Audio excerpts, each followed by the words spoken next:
வாங்க, வணக்கம். இன்னைக்கு நம்ம வீட்டில் ஈரல் சுக்கா பண்ண போகிறேன்ப்பா. அதுக்கு தேவையான பொருள் பூரா இந்த எடுத்து வச்சுக்கேன், பார்த்துக்க. இந்த 1 கிலோ ஈரலுக்குப்பா 3 ஸ்பூன் சீரகம், 2 ஸ்பூன் மிளகு, கொஞ்சோண்டு கருவேப்பிலை. இதை நம்ம பவுடர் பண்ணி எடுக்க போகிறோம். இந்த அரைச்சி எடுத்துகிட்டு வந்தாச்சுப்பா. இப்படி கொஞ்சம் நெருன்னு அரைச்சி எடுத்துக்கோங்க. இந்த நல்லெண்ணெய் தாப்பா ஊற்றணும் அந்த ஈரலுக்கு. இந்த அளவு ஊற்றிக்கோங்க. போதும். இந்த வெங்காயப்பா, இந்த 100 வெங்காயம் கட் பண்ணி வச்சுருக்கேன். அம்மா அந்த போடுறேன், பார்த்துக்கோங்க. இது ஓரளவுக்கு வதங்கினா போதும்ப்பா. அந்த அளவுக்கு இந்த அடுத்து ஈரலை போட்டுருவோம். இந்த கழுவி கட் பண்ணி வச்சுருக்கேன். இந்த இப்படி சின்னதாக நறுக்கி வச்சுருக்கேன்ப்பா. நறுக்கி கழுவி வச்சுருக்கேன். இந்த பார்த்துக்கோங்க. இந்த எல்லாத்தையுமே போட்டுருவோம்ப்பா.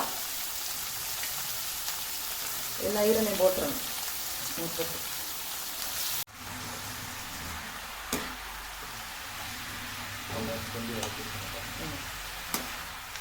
இது நல்லா அப்படி கிண்டி வதக்கிடணும்ப்பா. இது வதங்கிட்டே இருக்கும்போதேவும் இந்த வத்தலை போட்டுருவோம். கிண்டி வச்சுருக்குற வத்தலை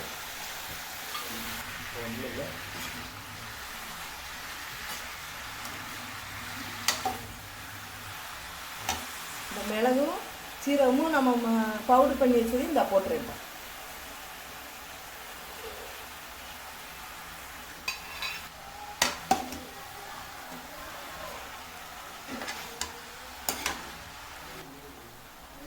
தேவையான உப்பு,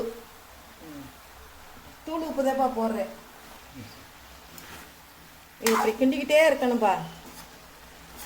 கிண்டிகிட்டே இருந்தால் கொஞ்சம் அடுப்பை நார்மலில் வச்சுட்டு கிண்டினீங்கன்னா 10 நிமிஷத்தில் வெந்துடும்ப்பா. சுக்கா ரெடி ஆகிடும். இந்த பாருங்கப்பா, நல்லா எண்ணெய் பிரிஞ்சு வந்துருச்சு. நல்லா வெந்துருச்சு பாருங்க. சுக்கா ரெடி ஆயிடுச்சு. ஜம்முன்னு சுக்கா ரெடி ஆயிடுச்சுப்பா. இந்த வீடியோ பிடிச்சிருந்தா லைக் பண்ணுங்கள், ஷேர் பண்ணுங்கள். அதே மாதிரி அம்மாட்ட உங்களுக்கு என்ன பிடிச்சிருக்கோ கேளுங்கப்பா, செஞ்சு காமிக்கிறேன். நன்றி, வணக்கம்ப்பா.